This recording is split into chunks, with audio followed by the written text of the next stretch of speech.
¿Quién es la Iglesia y cómo es? Te doy las gracias por estar en mi canal. En esta oportunidad hablaremos de cómo y quién es la Iglesia, dado que hay tantas doctrinas distintas o parecidas, pero un libro en común, generalmente, que es la Biblia, las Sagradas Escrituras. La Iglesia es el cuerpo de Cristo, todas las personas que aceptan el don de la salvación de Cristo y siguen sus enseñanzas. Es mucho más que un edificio. En la Biblia, iglesia nunca se refiere a un edificio. Siempre se refiere a las personas que siguen a Jesucristo.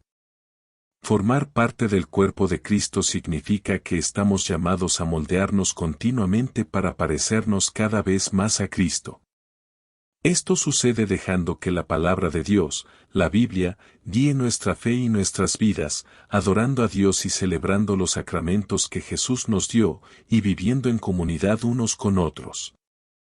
Ser miembro de la Iglesia significa que se pertenece a Jesucristo y que se pertenece al pueblo de Dios. A la Iglesia también se le llama la novia de Cristo, enfatizando que la Iglesia está unida en una relación profunda e íntima con Jesús y está ligada a Él por un pacto similar al del matrimonio. La presencia de Cristo es la clave de la vida de la Iglesia. Es en la Iglesia y a través de ella que Cristo encuentra, llama, transforma, equipa y envía a su pueblo al mundo. Dios se sirve de la Iglesia para presentar la salvación a quienes no la conocen y para alimentar la fe de los creyentes. La Iglesia es el instrumento de Dios para expresar su compasión y preocupación por el mundo. La Iglesia es indispensable para los creyentes cristianos. En la Iglesia, los cristianos están inseparablemente unidos entre sí.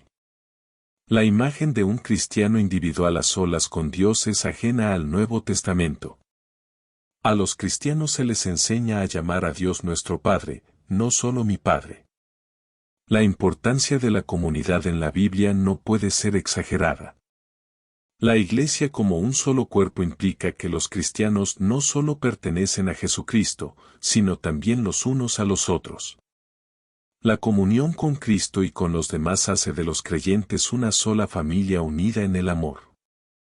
En la Iglesia, cada individuo es necesario e importante. 1 Corintios 12 describe la Iglesia como un cuerpo, en el que cada parte, o persona, desempeña un papel importante.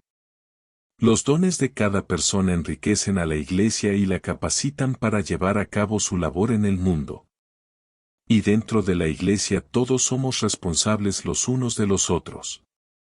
Nos cuidamos los unos a los otros, nos apoyamos mutuamente para desarrollar mejores relaciones con Cristo, y nos aseguramos con delicadeza, mediante el amor, la paciencia y la comprensión, de que permanezcamos fieles a nuestras creencias, incluso cuando podamos ser gravemente tentados por los pecados presentes en el mundo. La Biblia dice que Cristo amó a su Iglesia y se entregó a sí mismo por ella, Ef 5:25. Se entregó a ella, a su Iglesia, no a otro grupo.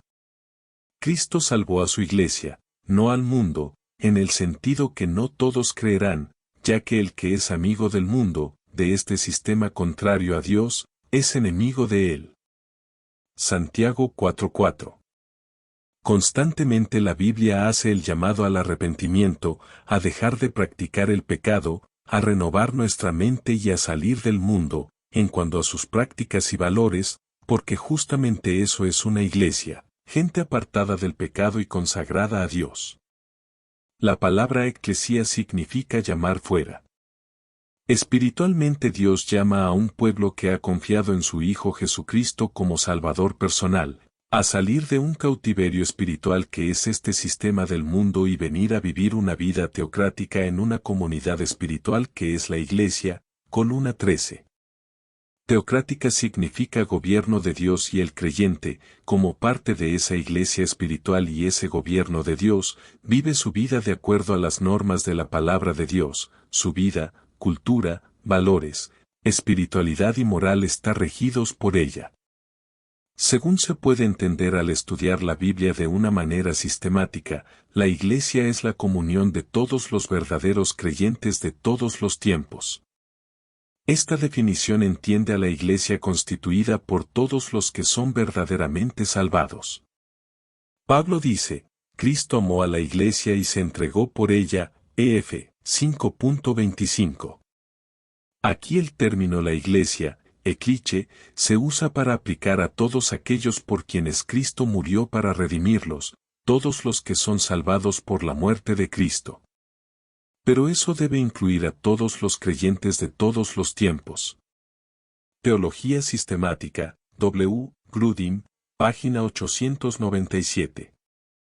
En términos sencillos, la Iglesia como cuerpo de Cristo está constituida por todos los creyentes en Cristo que vivieron en obediencia a sus mandamientos en todos los tiempos, sin importar la organización religiosa a la cual pertenezcan, siempre y cuando esta organización o denominación religiosa esté de acuerdo con todas las doctrinas fundamentales de la Biblia, más allá de las diferencias periféricas que puedan tener. 1 Cou 12 de diciembre de 14.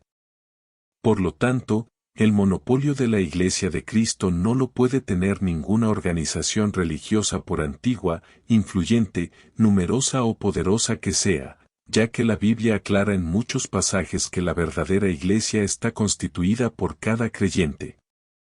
Ellos son piedras vivas que edifican esa Iglesia espiritual cuya piedra angular o cabeza de ángulo es Cristo mismo. Y esto lo dice el mismo apóstol Pedro en 1 Pedro 2.4-5, paréntesis mío ahora ustedes se acercan a Cristo, quien es la piedra viva principal del templo de Dios. La gente lo rechazó, pero Dios lo eligió para darle gran honra. Y ustedes, cada creyente, son las piedras vivas con las cuales Dios edifica su templo espiritual. Y agrega en el verso 6, como dicen las Escrituras, pongo en Jerusalén una piedra principal, elegida para gran honra, y todo el que confíe en él jamás será deshonrado. Por lo tanto, la Iglesia es un organismo espiritual, cuya cabeza es Cristo, y el cuerpo es la Iglesia, ef. 4 de diciembre de 16, conformada por los millones que han creído y creerán en él como Señor y Salvador, Ro. 10.9. La única y verdadera Iglesia de Cristo es la conformada por los renacidos por la fe en el sacrificio de la cruz y la obediencia a Cristo, el cual es su cabeza y único dueño. Jesús mismo se encargó de aclarar quiénes realmente forman parte de su Iglesia en Juan 14:21 NTV, los que aceptan mis mandamientos y los obedecen son los que me aman. Y, porque me aman a mí, mi Padre los amará a ellos. Y yo los amaré y me daré a conocer a cada uno de ellos. Por esto mantengámonos alejados de todo aquello que nos aleje de nuestro Señor, que el Padre Creador te bendiga a ti y a los tuyos.